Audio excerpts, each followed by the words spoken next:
Shalom Bapak Ibu yang dikasihi Tuhan. Senang bisa kembali berjumpa untuk berdoa, untuk bersama membaca merenungkan kebenaran firman Tuhan. Kita percaya meski kita belum bisa bertatap muka secara langsung, tetapi Tuhan ada bersama dengan kita dimanapun kita berada, dan Dia akan membimbing menolong kita pada saat ini. Mari sebelum kita bersama membaca merenungkan firman Tuhan, kita terlebih dahulu berdoa. Mari kita berdoa. Tuhan yang Maha Baik, Tuhan yang penuh kasih, kami sungguh bersyukur untuk anugerah yang Tuhan berikan kepada kami, sehingga pada saat ini kami boleh bersama membaca dan merenungkan kebenaran firman-Mu. Kami percaya Tuhan akan menolong kami sehingga kami dapat mengerti, memahami firman-Mu dan melakukannya dalam kehidupan kami hari demi hari. Terima kasih ya Tuhan. Dalam nama Tuhan Yesus yang Maha Baik kami sudah berdoa. Amin. Bapak Ibu, saya mau mengajak kita melihat kehidupan seorang tokoh Alkitab bernama Daniel. Kita membuka Daniel pasal 6. Dalam Daniel pasal 6 ayat yang pertama sampai yang ke-29, di sana kita akan menemukan kisah yang sangat terkenal bagaimana Allah menolong Daniel dari ancaman mulut singa.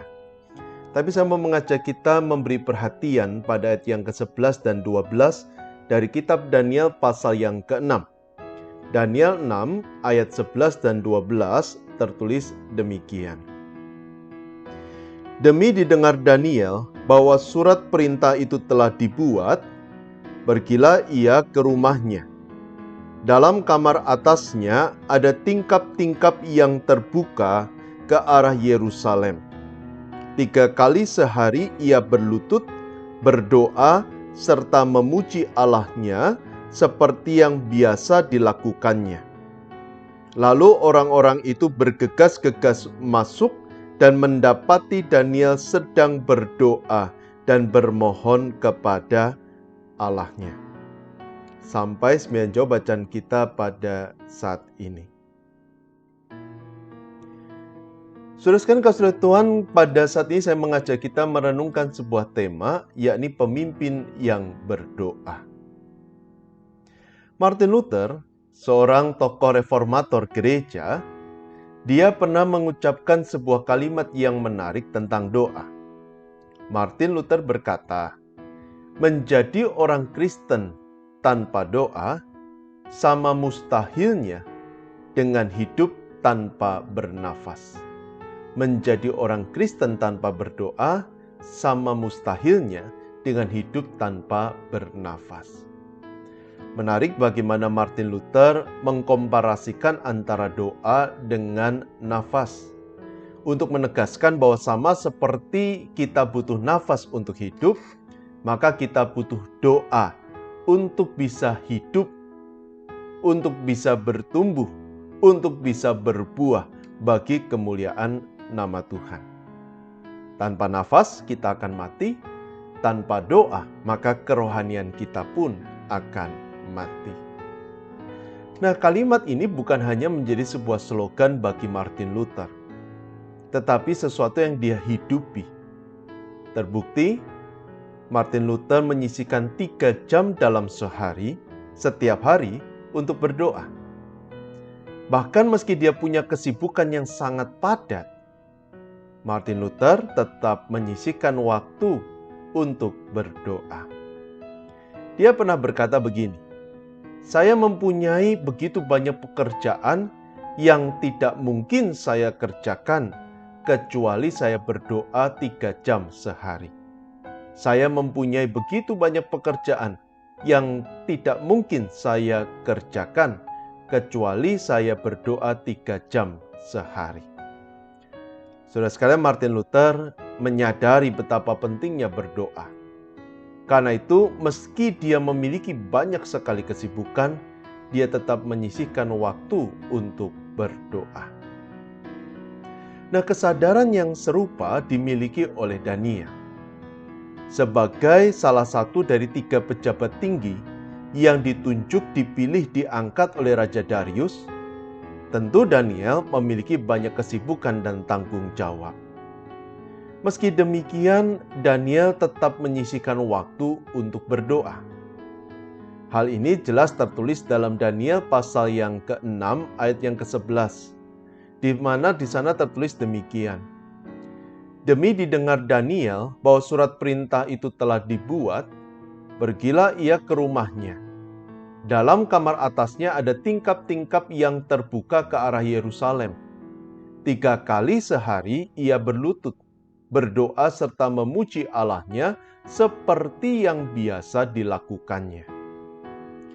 Saudara sekalian, frasa seperti yang biasa dilakukan menunjukkan bahwa Daniel bukan hanya berdoa dalam Daniel 6 ayat yang ke-11.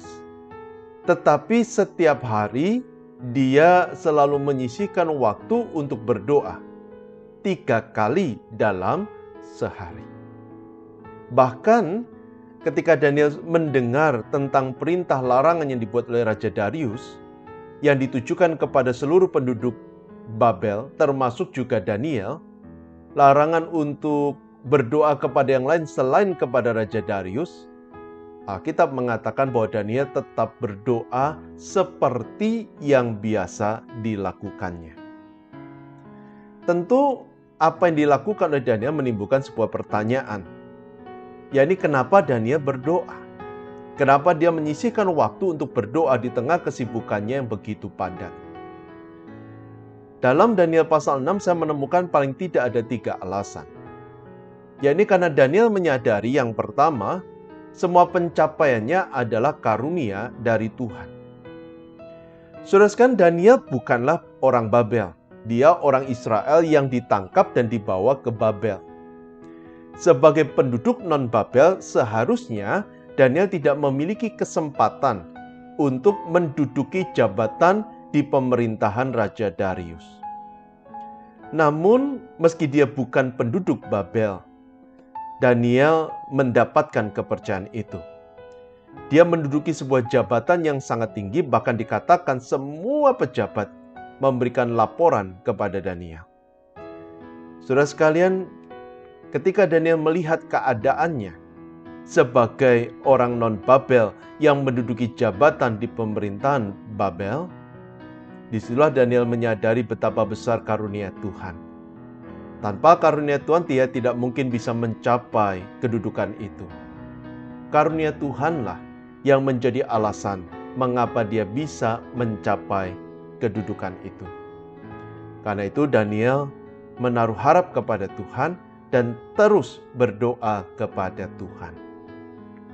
Alasan yang kedua kenapa Daniel berdoa, yakni karena Daniel menyadari bahwa setiap kedudukan disertai dengan tanggung jawab.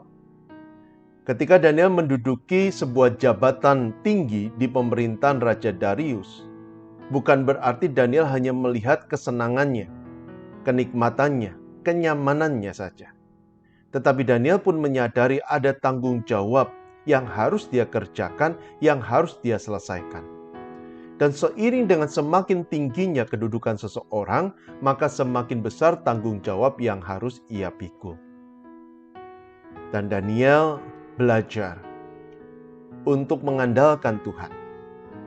Belajar menyadari bahwa tanpa Tuhan maka dia tidak mungkin bisa memikul tanggung jawab itu dengan baik. Karena itu Daniel mengemban tugas itu, tanggung jawab itu bersama dengan Tuhan. Dan alasan yang ketiga kenapa Daniel berdoa, yaitu karena Daniel menyadari bahwa setiap keberhasilan disertai dengan kesulitan. Seperti ungkapan semakin tinggi pohon maka semakin kencang angin yang menerpanya, demikian pula dalam kehidupan Daniel. Semakin tinggi kedudukan yang dimiliki oleh Daniel, semakin banyak orang yang iri hati. Semakin banyak orang yang ingin menjatuhkan Daniel demi mendapatkan kedudukan yang dimiliki oleh Daniel. Terbukti, pada saat itu ada orang-orang yang tidak menyukai Daniel.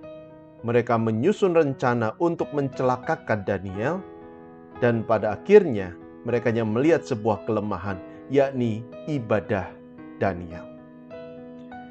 Bapak Saudara sekalian, Daniel menyadari ini. Karena itu dia berdoa. Dia menaruh harap kepada Tuhan, dan terbukti Tuhan menolong Daniel memberikan solusi di tengah kesulitan yang dialami oleh Daniel. Nah, saudara sekalian, alasan-alasan inilah yang membuat Daniel selalu menyisihkan waktu untuk berdoa, untuk menggantungkan seluruh harapan dan hidupnya hanya kepada Tuhan. Seharusnya kita pun melakukan hal yang sama. Terlebih kita sebagai para pemimpin, dalam tanda kutip, di tempat kerja, di gereja, dalam pelayanan, maupun juga di tengah keluarga. Kita semua punya tanggung jawab yang harus kita pikul. Dan kita hanya bisa memikulnya ketika Tuhan menolong kita untuk mengerjakannya. Selain itu, kita pun harus menyadari bahwa semua yang kita capai hingga saat ini, setiap keberhasilan, setiap kesuksesan, bahkan juga kedudukan yang kita miliki, semuanya karena anugerah dari Tuhan. Karena itu tidak ada seorang pun yang boleh menyombongkan diri. Justru semakin besar anugerah yang dia terima, dia harus semakin tunduk di hadapan Tuhan dan menyisihkan waktu untuk berdoa dan menggantungkan hidup hanya kepada Tuhan. Dan kita pun harus menyadari bahwa setiap keberhasilan ada tantangannya, ada kesulitannya. Dan itu yang kita alami. Di tengah tantangan kesulitan kita menyadari keterbatasan, ketidakmampuan kita. Dan semakin menyadari betapa kita membutuhkan pertolongan dari Tuhan. Karena itu, apapun yang kita telah miliki, capai dalam hidup ini, yang Tuhan telah berikan kepada kita, jangan pernah mengandalkan kekuatan kita sendiri. Tetapi mari kita menyisihkan waktu untuk berdoa kepada Tuhan. Meminta agar Allah menolong kita, memampukan kita. Ketika kita menghadapi kesulitan, jangan ragu untuk memanggil nama Tuhan. Meminta agar Tuhan berikan jalan keluar. Ketika kita memikul tanggung jawab yang besar, maka semakin kita harus bersandar kepada Tuhan. Karena saya percaya, kita percaya, Allah yang memberikan kepercayaan kepada kita, Dia pasti akan memampukan dan menolong kita untuk memikulnya.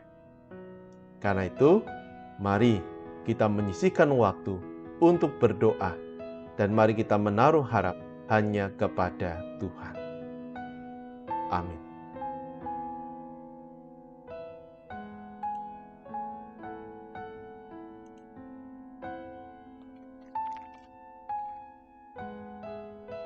Mari kita bersama berdoa. Tuhan, terima kasih karena saat ini Tuhan memberi kami kesempatan untuk bersama belajar dari kehidupan Daniel. Dan biarlah apa yang telah kami pelajari sungguh boleh kami terapkan dalam hidup kami. Kami boleh menjadikan doa sebagai bagian penting dalam kehidupan kami. Sehingga sesibuk apapun, kami tetap menyisihkan waktu untuk berdoa. Kami tidak melewati saat-saat kami berdoa kepada Tuhan. Dan kami percaya Engkau akan memimpin dan menolong kami. Saat ini pun kami menyerahkan kehidupan kami masing-masing. Berkenan Tuhan yang memimpin menyertai kami dalam pekerjaan, usaha kami, dalam studi kami, dalam kehidupan keluarga kami. Tolong berikan damai dan sukacita selalu. Berkati juga untuk saudara kami yang sakit, berkenan Tuhan yang melawat, menjamah, memulihkan, memberikan kekuatan. Bagi saudara kami yang sedang dalam penanganan medis, Tuhan pun juga berkenan menjamah, memulihkan. Kami berdoa juga untuk gereja Tuhan GKI Kutisari Indah. Allah yang berkasih karunia memimpin dan menolong gerejamu hari ini maupun juga di masa yang akan datang. Memampukan jemaat untuk boleh terus bertumbuh, berbuah bagi kemuliaan nama Tuhan. Terima kasih ya Tuhan, kami sungguh bersyukur dan menyerahkan setiap permohonan ini hanya di dalam nama Tuhan Yesus Kristus. Amin. Bapak dan kasih Tuhan, arahkan hati Bapak Ibu kepada Tuhan dan terimalah berkat dari Tuhan. Tuhan yang Maha Pemurah, yang telah menyertai kehidupanmu hingga saat ini, Dia akan memimpin menyertaimu ke depan. Dia akan melepaskan engkau dari pergumulan. Dia akan menguatkan engkau dan memberikan penghiburan ketika engkau berduka. Dia akan memberikan sukacita, pengharapan, dan damai sejahtera dari sekarang sampai selama-lamanya. Amin. Bapak Ibu kasih Tuhan, tetap sehat, tetap semangat, tetap jaga diri, tetap memperhatikan protokol kesehatan, dan kita percaya Allah memimpin dan menyertai kita. Amin.